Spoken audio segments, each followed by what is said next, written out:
આને ખુલ્લો બોર કહેવાય.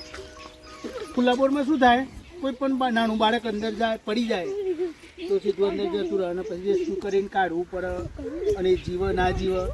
એના કારણે આપણા રાજ્ય કક્ષાના શિક્ષણ મંત્રી સાહેબે પરમ દિવસથી પરિપત્ર કર્યું કે ક્યાંય પણ ગામમાં આવા વાળું ખુલ્લા બોર જુઓ તો એને આપણે માનવતાની દ્રષ્ટિએ એને આપણે બંધ કરી દેવા જોઈએ. કેમ બંધ કરેલો હોય તો કોઈ પણ જીવ કે માણસ કે અંદર સીધો પડી જાય નહીં. એટલે આજે આપણે નવા બોભામાં એક બોર આપણે બંધ કરવા માટે આવ્યા છીએ અને આપણે એને આજે બંધ કરીશું. તો આવી કોઈ કોથળી પ્લાસ્ટિકની બેગ હોય કે કોઈ પણ પથ્થર હોય આવું ઢાંકણું હોય તો પણ થાય, પણ એ ઢાંકણા આને આ રીતે દોરીથી બાંધીને ફિટ કરી દેવાનું. એને પેલા ઢાંકણું નાખવું છે ને તમે ઢાંકણું ના નહીં આવે બસ બધું વધુ ના આવે કશું ના પડે.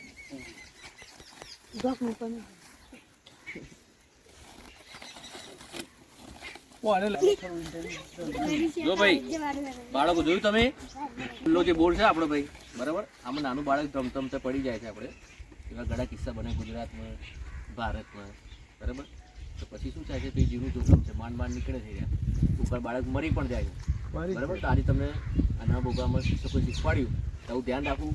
કોઈ પણ જગ્યાએ તમારા ગામમાં આવો ખુલ્લો બોર હોય તો તમે જાતે પણ ઢાંકી શકો, ના હોય તો તમારા વડીલોને પણ કહી શકો બરાબર. તમારા મધર ફાધર કાકા કાકી જે હોય તો જે ખેતરનો બોર હોય એ ખેતરના માલિકને પણ કહી શકો તમે કે ભાઈ ખુલ્લો બોર ઢાંકવાનો રાખો બરાબર. એ ના હોય, એનો ટાઈમ ના હોય તો તમે પણ જાતે ઢાંકી શકો છો. આવું કંઈ મોટી વસ્તુ છે નહીં બરાબર. એનામાં આપણું કોઈ ઢાંકણું હોય તો મોટો પથ્થર હોય તો પથ્થર મૂકી એના પર આ કોથળું કોઈ પણ કદાચ કોથળું પ્લાસ્ટિકની કોથળી પણ તમે બાંધી શકો છો બરાબર. ધ્યાન રાખશો ભાઈ, બોલો હા કે ના? જુઓ પાછલા કેટલાક વર્ષોમાં ઘણા બોરમાં બાળકો પડી જવાના બનાવો બન્યા છે અને ઘણા બાળકો મૃત્યુને ભેટ્યા છે. આવા બનાવો ના બને એટલે શિક્ષણ મંત્રીની સૂચના સંકલ્પ દ્વારા આપણે આપણા ગામમાં આ ત્રીજો બોર બંધ કર્યો. કેવો ત્રીજો? તો ભવિષ્યમાં પણ આ તમને ક્યાંય દેખાય અથવા તો ગામમાં ખબર પડે તો વડીલોને લઈ અને આ રીતે બંધ કરાવવા, જેથી કોઈ જોખમ રહે નહીં. કરશો ને આ રીતે બંધ?